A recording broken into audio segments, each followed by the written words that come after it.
Welcome back students to ओकुल foundation to apex. मैं हूं अतिया अंसारी, आपकी हिस्ट्री एजुकेटर, और हम डील कर रहे हैं स्पेक्ट्रम की a brief history of modern India के साथ। हम पिछले वीडियो में हमारे चैप्टर 4 को कंप्लीट कर चुके हैं, जो कि हमें बताता है कि ब्रिटिशर्स के अराइवल पर on the eve of conquest what was the condition of India. हमने डील किया कि how they have ended all the other European powers in India and what was the condition. यहाँ का जो माइटी एम्पायर था, Mughal empire, हमने देखा कि डेक्कन में जो डिफरेंट एम्पायर्स है उन सब की कंडीशन क्या थी। वी हैव ऑल्सो सीन कि लेटर मुगल्स कितने इनकॉम्पिटेंट साबित हुए और कैसे new independent regional states sprung up हुए। ऑल ऑफ दैट हमने चैप्टर 4 में देख लिया है। From today we are beginning a chapter 5 जो कि है expansion and consolidation of British power in India। इस चैप्टर के जरिए हम जानेंगे कि हम समझ चुके हैं कि ब्रिटिशर्स ने और यूरोपियंस को मात दे दी। हम देख चुके हैं कि मुगल एम्पायर का डाउनफॉल कितना बुरी तरीके से हो रहा है। बट अब ये जानने की ज़रूरत है कि क्या थी वो डिफरेंट पॉलिसीज़, वो डिफरेंट टैक्टिक्स और कौन सी बैटल्स एंड वॉर्स लड़ी गई in order to expand and consolidate British power in India. So let's begin our class.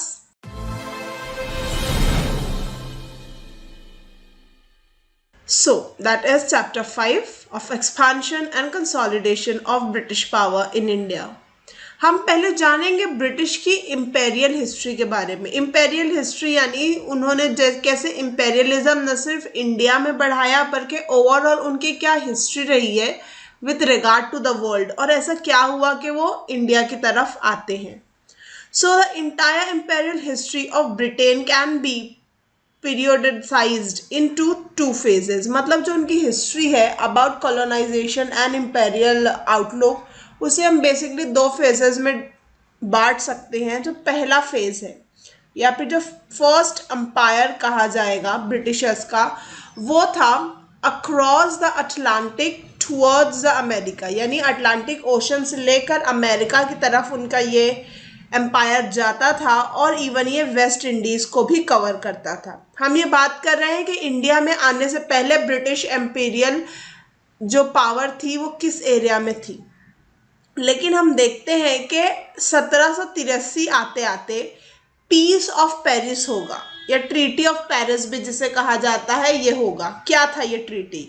So according to this treaty Britishers को जो अमेरिका में रेवोल्यूशनरी वॉर चल रही थी, okay, there was going on a revolutionary war in America, और 1783 में हम देखते हैं कि ब्रिटिशर्स को यहाँ पर सरेंडर करना पड़ता है और मानना पड़ता है कि अमेरिका एक इंडिपेंडेंट रीजन है, और उस इंडिपेंडेंस को देने की वजह से उनकी जो टेरिटरीज, उनकी जो कॉलोनीज थी अमेरिका में, उन्हें उससे हाथ धोना पड़ता है।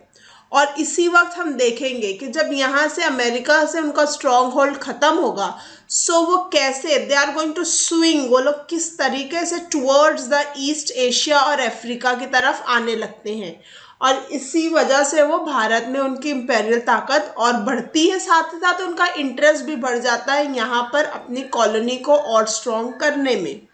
The imperial history of Britain started with the conquest of Ireland in the 16th century। ये बेसिकली हमें बता रहा है कि कब जो है इन्होंने पॉलिटिकल कॉन्क्वेस्ट करना शुरू किया और अपने इम्पेरियलिज्म को बढ़ाया। तो ये तब शुरू होता है आयरलैंड से 16th सेंचुरी में।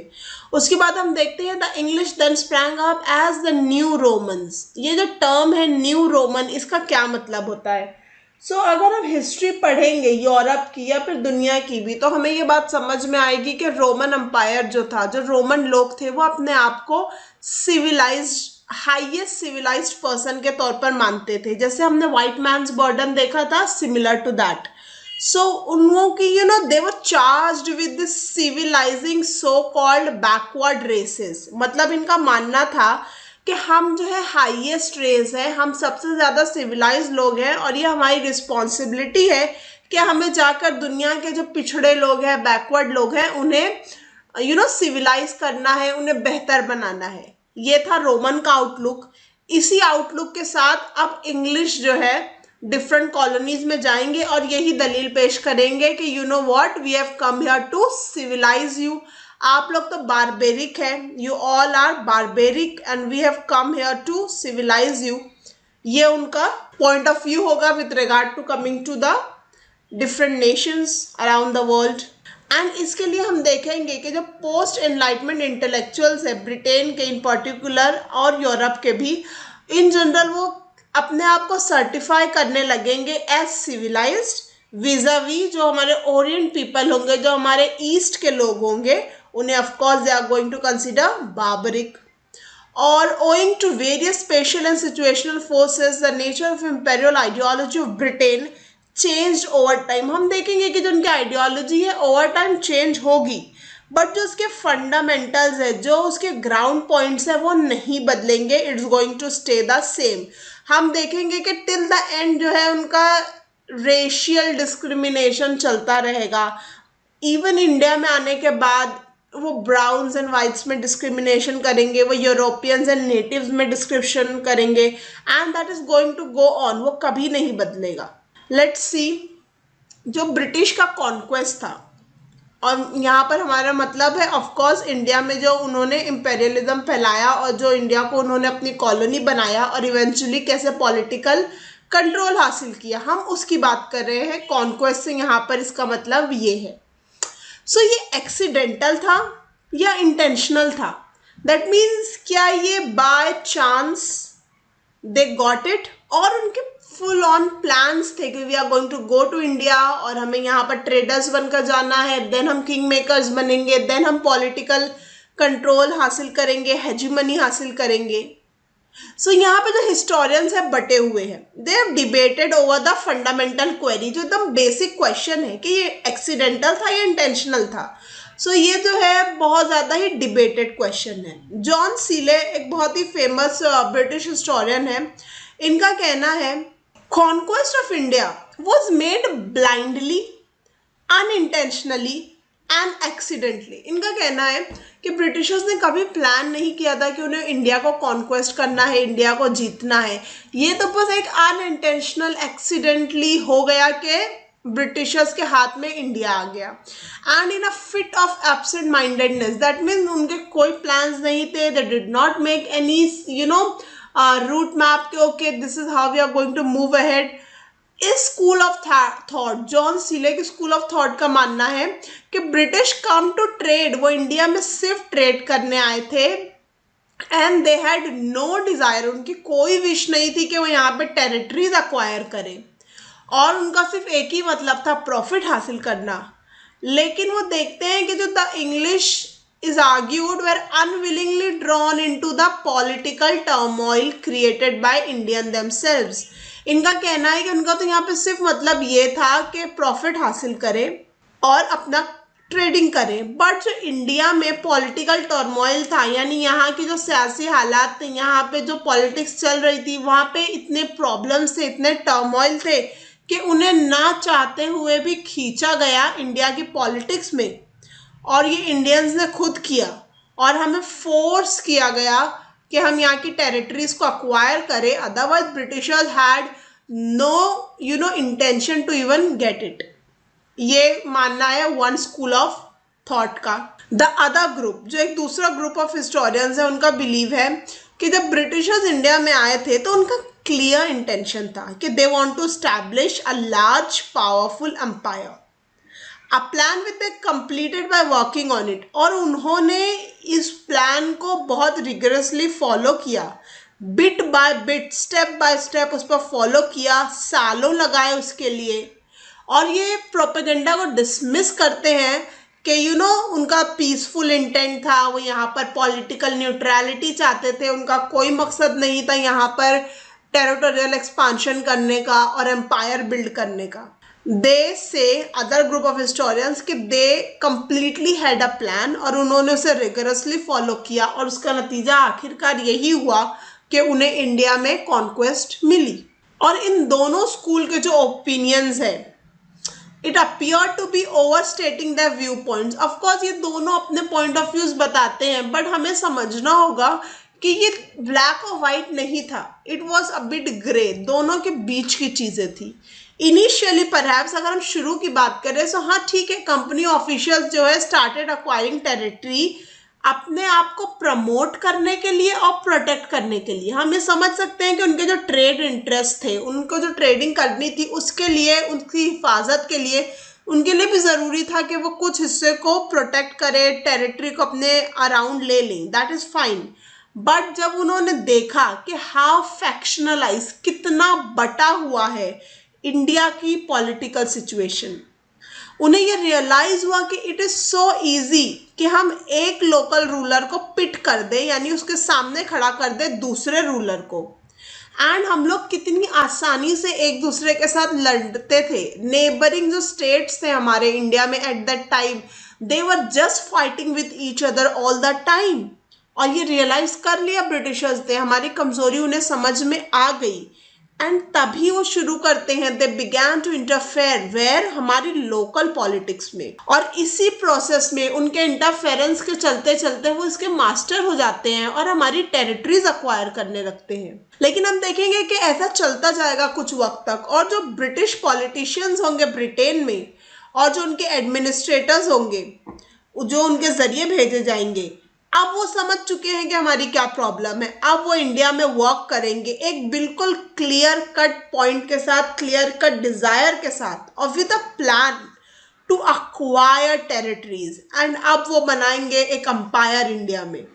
इनिशियली हम देख सकते हैं कि उनका मकसद प्रमोट एंड प्रोटेक्ट था उनके ट्रेड को, लेकिन जब उन्होंने हमारी कमजोरी देखी कि हम कितनी आसानी से हमारे ही नेटिव इंडियंस के साथ लड़ते हैं, और हम लोग कितने फैक्शनलाइज्ड है, कितने गिरोह में बटे हुए हैं, देन दे हैव रियलाइज कि it is much easier to acquire territories here, और हम पर अपनी कॉन्क्वेस्ट करना कितना आसान है उनके लिए। ऑफकोर्स उनको जो इनॉर्मस प्रॉफिट मिलता था हमारी ट्रेड से, जो इंडिया के ट्रेड से ब्रिटिशर्स को जो प्रॉफिट मिलता था वो अनमैच था, and it of course attracted English traders जो कि थी East India Company, as it did other Europeans. Of course वो यहाँ पर आए थे ट्रेड के लिए, एवरीवन अग्रीज अपॉन दैट, लेकिन जो ये डिज़ायर थी जल्दी जल्दी प्रॉफिट हासिल करने की, उसके साथ साथ उनके पर्सनल एम्बिशन थे, उनके खुद के ख्वाब थे, और जो थे इस सब का जो इफेक्ट है वो हम देखेंगे कि पॉलिटिकल डेवलपमेंट पर भी पड़ेगा यूरोप की। एंड इसी के साथ हम देखेंगे कि ब्रिटिश जो है increase their political clout in India. वो ट्रेड में बढ़ोतरी तो चाहते थे, लेकिन उसके लिए उन्हें कुछ हद तक पॉलिटिकल क्लाउड, यानी अपना पॉलिटिकल जो इंटरफेरेंस है और अपना जो एक दबदबा है इंडिया की पॉलिटिक्स में बढ़ाना पड़ा, और वो स्लोली इस पर काम करेंगे। हम देखेंगे कि कई टाइम वो ऐसा होगा कि वो वॉर्स करेंगे, बैटल्स करेंगे अपने कमर्शियल इंटरेस्ट को, यानी अपने ट्रेड के फायदे के लिए, एंड हम कुछ टाइम देखेंगे कि वो बनेंगे इंडियंस के एलाइज, जैसे कि हमने देखा सेकेंड कार्नेटिक वॉर में कि कैसे वो साउथ इंडिया में एक टीम को सपोर्ट करते हैं, one side of the battle को सपोर्ट करते हैं, और कहते हैं फ्रेंच दूसरी साइड को सपोर्ट करते हैं।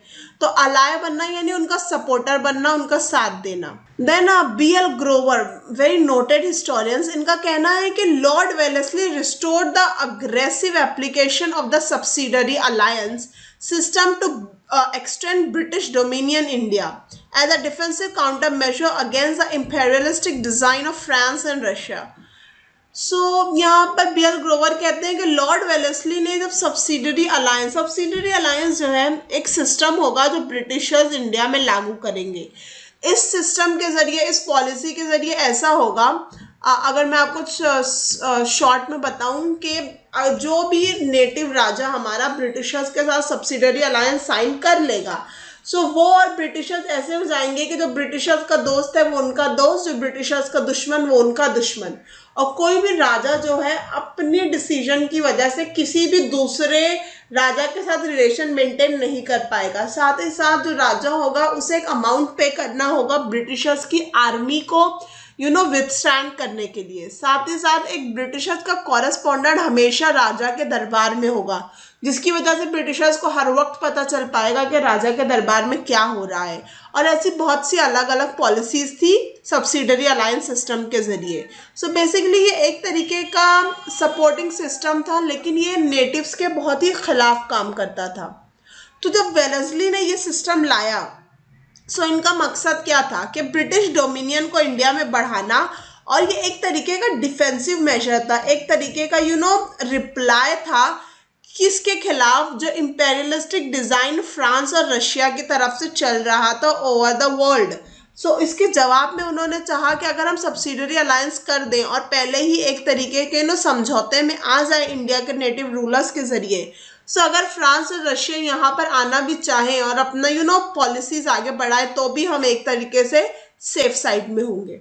हम देखेंगे कि 1798 से 1818 तक the British motives were concisely imperialistic, consciously imperialistic. अगर हम लॉर्ड हेस्टिंग को देखें तो further carried the policy of Wellesley, उन्होंने वेलेस्ली की ही तरह की पॉलिसी आगे बढ़ाई जो उनके बाद आएंगे Lord Hasting. And he treated India as a conquered rather than acquired country. उन्होंने इंडिया को हमेशा ऐसे ही जाना कि हमने इस पर जीत हासिल की है, ये हमारी है, and we are going to do whatever we would like to do, just कि ब्रिटिशर्स का फायदा हो ultimately. Thereafter the British seemed to work on a set design to conquer the whole of India and even some neighboring states। हम देखेंगे कि बस कुछ time बाद वो रियलाइज कर लेते हैं कि बस हमारा मकसद ट्रेड तो था जब हम आए थे, बट अभी हमें कॉन्कर करना है इंडिया को, और सिर्फ इंडिया को ही क्यों, उसके आसपास की नेबरिंग एरियाज को भी वो कॉन्कर करने के ख्वाब देखेंगे। और इवेंचुअली हम देखते हैं कि अर्स्टवाइल इंडिया को कितना पॉलिटिकली डोमिनेट करेंगे ओवर द इयर्स। अब सवाल ये उठता है कि when did the period of Britishers began in India, कब हम कह सकते हैं कि ये टाइम से ब्रिटिशर्स का टाइम जो है, पीरियड जो है इंडियन हिस्ट्री में शुरू हो जाता है। तो जैसा कि हम जानते हैं कि मिड 18th सेंचुरी जो है वो जनरली कंसीडर की जाती है। Various historical forces were at work, consequent to which the country moved towards a new direction। ये जो था 18वीं सदी का जो था वक्त, ये ऐसा टाइम था कि पॉलिटिकली इतनी चीज़ें हो रही थी कि हम देखते हैं कि हमारा जो नेशन है, हमारी जो कंट्री है, एक अलग ही सिमत में चली जाएगी। कुछ हिस्टोरियंस का मानना है कि 1740 वो साल था जब Anglo French struggle for supremacy शुरू होती है कार्नेटिक में। और उसका रीज़न क्या होता है, हम जैसे कि देख चुके हैं ऑस्ट्रियन वॉर ऑफ सक्सेशन, कैसे ऑस्ट्रिया की गद्दी पर यूरोप में के लिए जब जंग शुरू होती है तो इसका इफेक्ट हमें इंडिया में दिखता है, और हमारी फर्स्ट वॉर ऑफ कार्नेटिक होती है 1740 में, जो कि 1748 में ख़त्म होती है। तो कुछ लोगों का कहना है कि ये वो वक्त है जब हम कह सकते हैं कि ब्रिटिशर का टाइम इंडिया में शुरू होता है। कुछ का कहना है कि the year of 1757 when the British, जब ब्रिटिशर्स नवाब ऑफ बंगाल को प्लासे की जंग में हरा देते हैं, बैटल ऑफ प्लासे में जब ब्रिटिशर्स की जीत होती है, वो टाइम हम कह सकते हैं कि डेजिग्नेटेड डेट है जहां से एरा ऑफ ब्रिटिशर्स शुरू होता है। कुछ कहते हैं नहीं, 1761 वो साल है जब थर्ड बैटल ऑफ पानीपत हुई थी बिटवीन मराठास एंड अहमद शाह अब्दाली, और कैसे अहमद शाह अब्दाली ने डिफीट किया था मराठास को, और एक बहुत strong power, native Indian power को भी डाउनफॉल शुरू हो गया था। तो यही सही वक्त था ब्रिटिशर्स के लिए अपनी ताकत को बढ़ाने का और कंसोलिडेट करने का।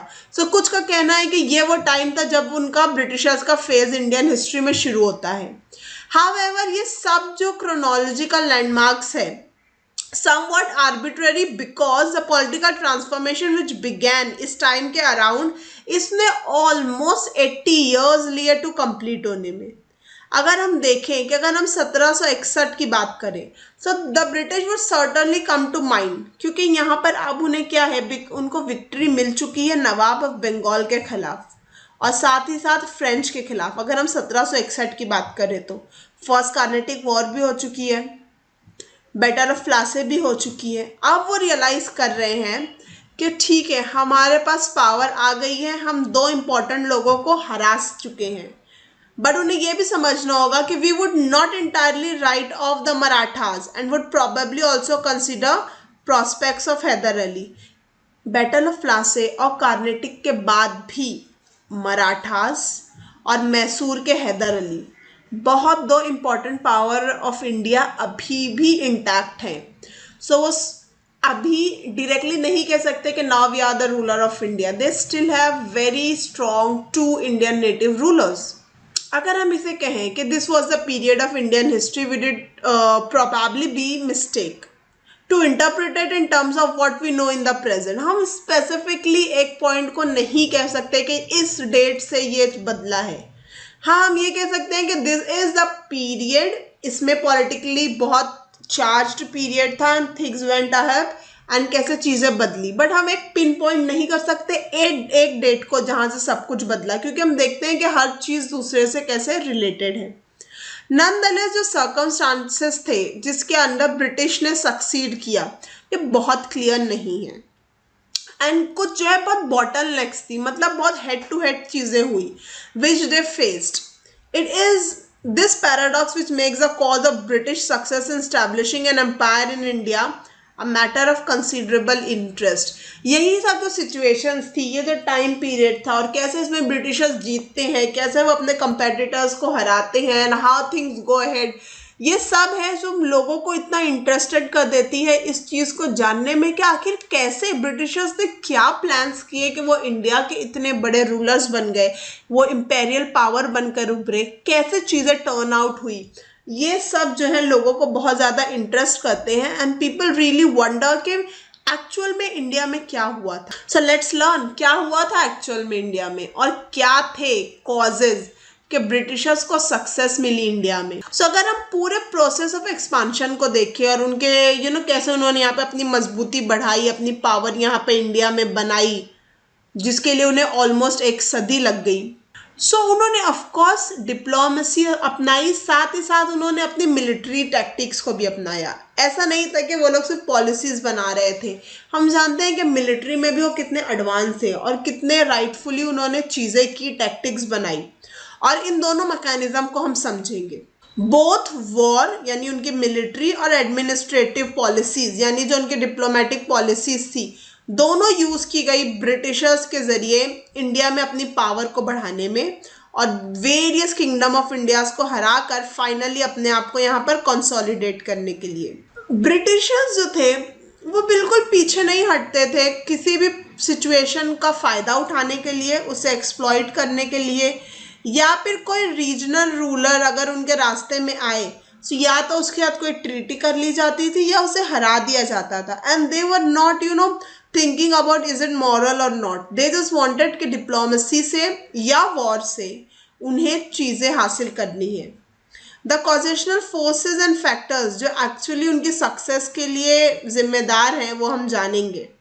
सो हम शुरू करेंगे उनकी मिलिट्री के ज़रिए। उनकी जो आर्म्स, मिलिट्री और उनकी जो स्ट्रेटजी थी वो कितनी सुपीरियर थी, वो कितनी अहेड थी, एडवांस थी विथ रिगार्ड टू जो उनके कॉम्पिटिटर्स थे। अगर हम बात करें फायर आर्म्स यानी जो आर्म्स एंड एम्यूनेशन, जो हथियार उनके ज़रिए यूज़ किए गए इंग्लिश के ज़रिए, उसमें कैनन्स थे, उसमें तोप थी, मस्केट्स थे और ऑफकोर्स वो बहुत ही ज़्यादा बेटर थे इंडियन आर्म्स के मुकाबले में। किस मुकाबले में? उनकी स्पीड ज़्यादा थी, साथ ही साथ रेंज ज़्यादा था। दैट मीन्स दूर भी उसे शूट किया जा सकता था, वो एक लंबा रास्ता तय कर सकती थी और बहुत फास्ट होते थे उनके आर्म्स। हमने देखा था पिछले चंद वीडियोस में कि कैसे उनके arms and ammunition self load भी हो जाते थे, उन्हें बार बार कारतूस लोड करना भी नहीं पड़ता था। और इंडिया में हम टेक्नोलॉजिकली इतने एडवांस नहीं हुए थे हमारे हथियार को लेकर भी। हम देखते हैं कि बहुत सारे इंडियन रूलर्स जो है इंपोर्ट करेंगे, मंगवाएंगे यूरोपियन आर्म्स को और इवन वो यूरोपियन लोगों को एम्प्लॉय भी करेंगे, मतलब एक तरीके का कोच कि आप हमारे ट्रूप्स को, आप हमारे आर्मी को सिखाइए। बट अनफॉर्चुनेटली हम देखेंगे कि जो इंडियन मिलिट्री ऑफिसर्स होंगे और जो हमारे जो रैंक होल्डर होंगे या इवन हमारे जो नॉर्मल सिपाहीज होंगे, वो कभी भी मैच नहीं कर पाएंगे इंग्लिश ऑफिसर्स को और इंग्लिश आर्मीज को। ऑफकोर्स जिसने चीज़ें शुरू की है, आप अगर उनसे चीज़ें सीखना भी चाहें तो you can not beat the teacher जिसने एक्चुअल में चीज़ें बनाई हैं। सो ये जो एब्सेंस ऑफ ओरिजिनलिटी थी इंडिया में उस वक्त with regard to arms and ammunition, ये हमारे लिए बहुत ही बुरी साबित होती है। और हम देखते हैं कि हमारे इंडियन रूलर्स नई चीज़ें, original methods, original arms and ammunition और इन्वेंशन को छोड़कर कैसे बस एक इमिटेटर बन जाते हैं, यानी बस उनकी कॉपी करते हैं rather than making our own things. अगर हम बात करें तो सिर्फ उनके पास आर्म्स एंड एम्यूनेशन बेटर नहीं था, उनकी मिलिट्री में डिसिप्लिन भी था। और एक बहुत ही इम्पॉर्टेंट पार्ट जो उनके सिपाहीज को, उनके सोल्जर्स को मोटिवेटेड रखता था, वो था रेगुलर सैलरी। अगर आप किसी को सैलरी रेगुलरली दे रहे हो तो that person is very calm and they know कि हाँ हमें इस काम के लिए सैलरी वक्त पर मिल जाएगी, मुआवजा हमें सही और सही वक्त पर मिल जा रहा है।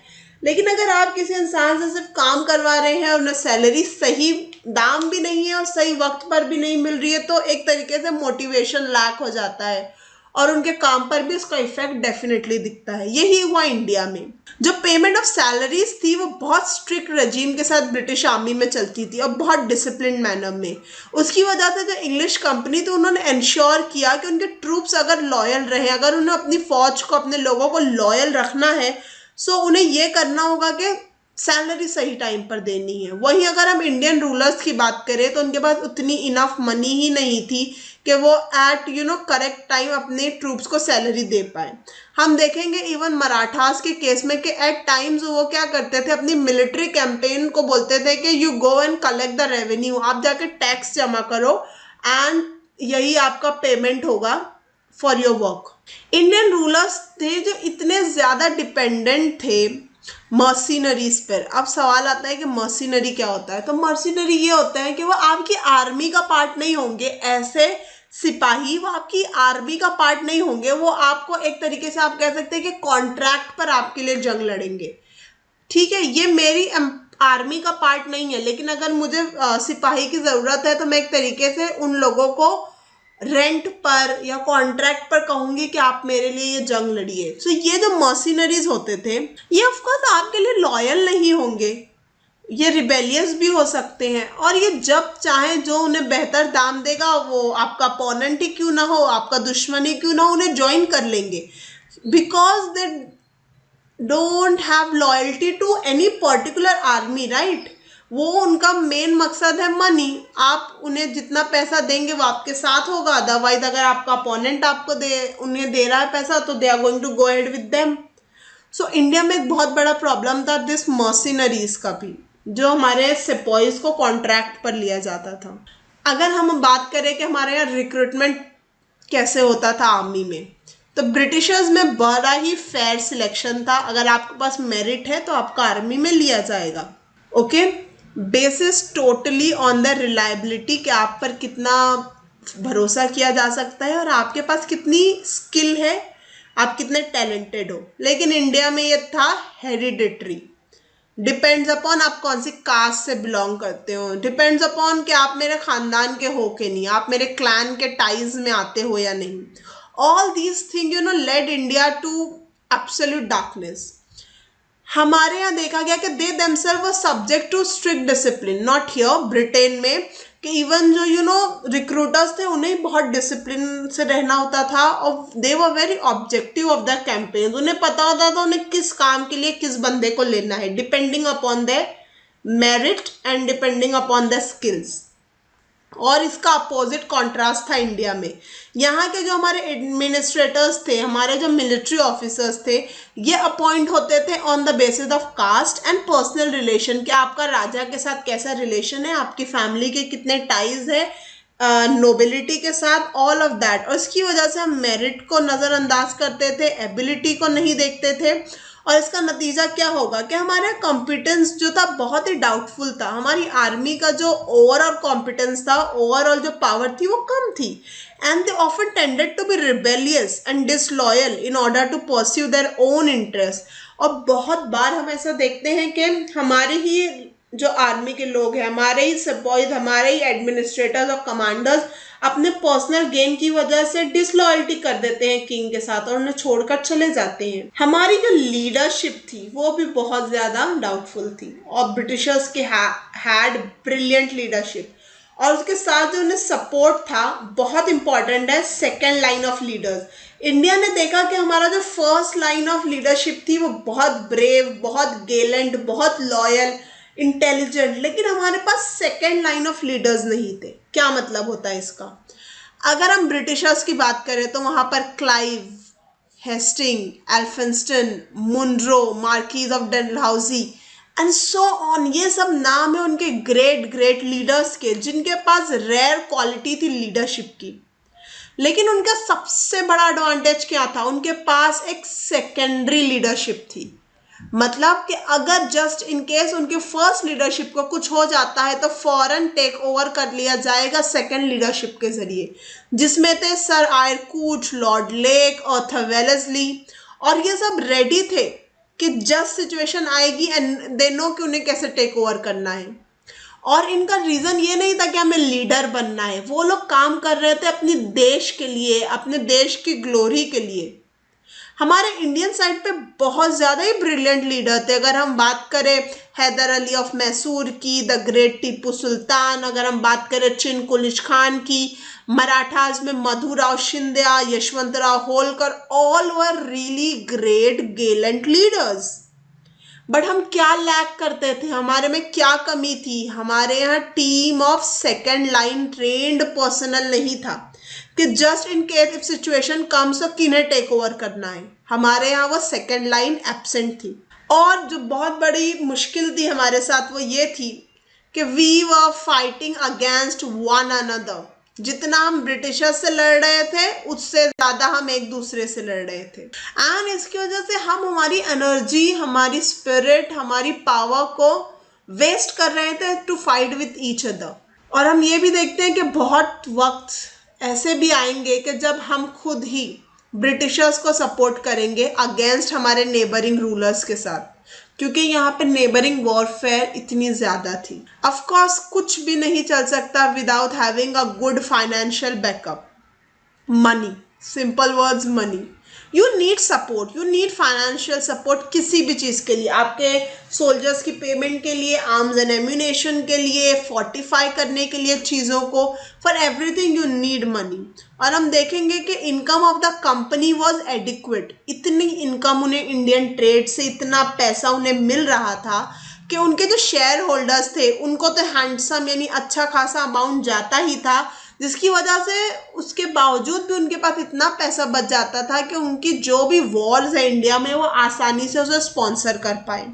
फर्दर हम देखेंगे कि England was earning fabulous profit from its trades with the rest of the world.